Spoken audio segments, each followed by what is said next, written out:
अगर आप लोगों को लगता है कि आप राम के बारे में बहुत जानते हो ना, तो आप चारों एक दिन बैठो किसी डिबेट में और मुझे बैठाओ और आपका जवाब मैं दूंगा, और आप चारों मेरा जवाब दे देना।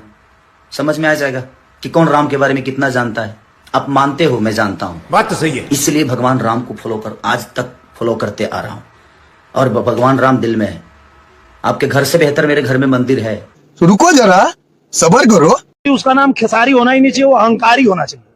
उसका नाम रखिए आप लोग अहंकारी लाल यादव। जब बोलेगा अहंकार में बोलेगा। कभी बोलता है कि ये लोग आए सभा कर लें, रवि भैया ने दिखा दिया कितना पावर है तुम्हारा, कितना दम है। अहंकार इतना मत करो, रावण का अहंकार नहीं रहा, तुम क्या चीज हो बे। कई जगह पे लाल के सुन लिए, अब दिनेश लाल के भी सुन लीजिए, और उनके बाद में लतियला के बाद में खेसारी लाल के भी सुनाता हूँ, आपको वीडियो में बने। अहंकार इतना मत करो, रावण का अहंकार नहीं रहा, तुम क्या चीज हो बे। कई जगह पे खेसारी जी ने कहा भी है, कई मंच पे। पहली फिल्म उनकी जब बनी थी, रिलीज नहीं हो पा रही थी, तो मैंने 20 लाख दे के रिलीज करवाया था। वाह। तो जो लड़का इंडस्ट्री में आए, इसके लिए मैं इतना सहयोग किया हूं, तो मैं तो यही चाहूंगा कि और तरक्की करे और आगे बढ़े। खेसारी दोस्तों नमस्कार, सुन लिए दिनेश लाल के आप लोग ने। जब भी बोलेगा अहंकार में बोलेगा। ये खेसारी लाल के लिए बोल रहे हैं, और ये भी बोल रहे हैं कि छपरा में जब सभा करने के लिए माननीय रवि किशन जी गए थे, तो दिखा दिए कि तुम्हारा कितना पावर है। तो छपरा में जब रवि किशन जी जब वहाँ पे प्रचार करने गए थे चुनाव में, तो खेसारी लाल के जिस तरीके से जनसैलाब था, उनमें तो 50% भी मेरे ख्याल से तो नहीं था। हालांकि वहाँ पे कितने दिग्गज नेता हैं। और दूसरी बात ये कह रहे हैं कि जब भी बोलेगा अहंकार में बोलेगा, जबकि आपको खेसारी लाल जी कह रहे हैं कि आप लोग चारों बैठ जाइए।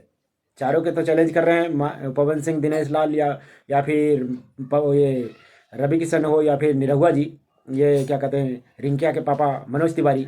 चारों बैठ जाइए और चारों से फैसला लेंगे। आप जवाब दे दीजिएगा कि खेसारी लाल जी कभी मतलब कि फिल्म में जैसे वो क्या कहते हैं धर्म के राम भक्ति वाला कभी बात किए हैं, कभी काम किए हैं या नहीं किए हैं, कितना आपका वीडियो है, कितना उनका वीडियो है, ये सब आपको डिटेल में पता लग जाएगा।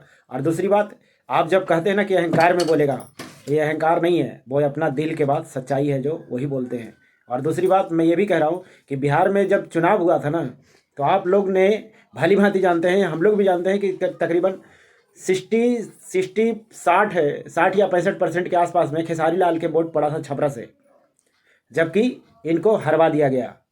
आप लोग को पता है वहाँ पे खेल हुआ था, क्योंकि इस बात का जिक्र अभी कुछ दिन पहले माननीय भाजपा के जो केंद्रीय मंत्री ये जीतन राम मांझी, हम पार्टी के संयोजक हैं, इन्होंने बोला कि जब हम हार रहे थे तब 25-26 हज़ार वोट हमको मतलब कि जो कम पड़ रहा था, तो डीएम के फ़ोन किया और उसके बाद में हमको जितवा दिया।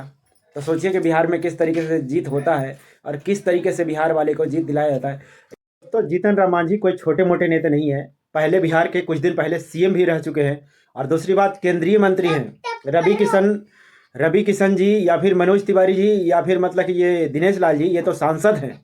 लेकिन ये एक मतलब कि जो इनका क्या कहते हैं केंद्रीय मंत्री का बयान है कि मैं बिहार में इस तरीके से खेल किया और उसके बाद में हमको वहाँ पे जितवा दिया गया। और इस बार जब कह रहे हैं कि कुछ इनके जो मतलब कि जो विधायक लोग जब कुछ हार गए हों, तो कह रहे हैं कि जो डीएम के मैंने फ़ोन किया और वो पहले ही अपना वहाँ से अपना क्या कहता है कि जो रास्ता छोड़कर निकल गया। तो बताइए किस तरीके से बिहार में खेल होता है, क्योंकि जनता के वोट लेकर और जनता से ही धोखेबाजी भारतीय जनता पार्टी के सिवाय और कौन कर सकता है। जबकि बिहार में देखिए, बिहार में जिस तरीके से सत्ता में मतलब कि जो 68 के आसपास में इसका तेजस्वी यादव के महागठबंधन के वोट पड़ा, उसके बावजूद भी उनका सीट कम है, 25 सीट आया है। और जबकि इनको देखिए, इनको कम है, 52 के आसपास में इनका वोट का रेट है। और उसके बाद में भी इनका सीट दोनों के देखिए, भारतीय जनता पार्टी के या फिर माननीय नीतीश कुमार के देखिए। तो बिहार में मैं आप लोग से पूछना चाहता हूँ, क्या सत्ता इसी तरीके से मतलब कि वो अपने कब्जे में किया जाता है? क्योंकि जिस तरीके से ये जीतन राम मांझी का बयान है, ये कोई छोटा मोटा तो आदमी है नहीं, केंद्र के मंत्री हैं। नीतीश कुमार के तो छोड़िए, वहाँ पे माननीय मोदी जी जो जिनको कहते हैं कि मतलब कि कभी भी हम झूठ नहीं बोलते हैं, और जो जिनको पे वोट चोरी का हमेशा से आरोप लगते रहा है, तो क्या सही है? आप लोग अपना राय जरूर दीजिएगा। और फिर देखिए बिहार का सत्ता तो इसी तरीके से चल रहा है। अब बुलडोजर भी दबा के चलाया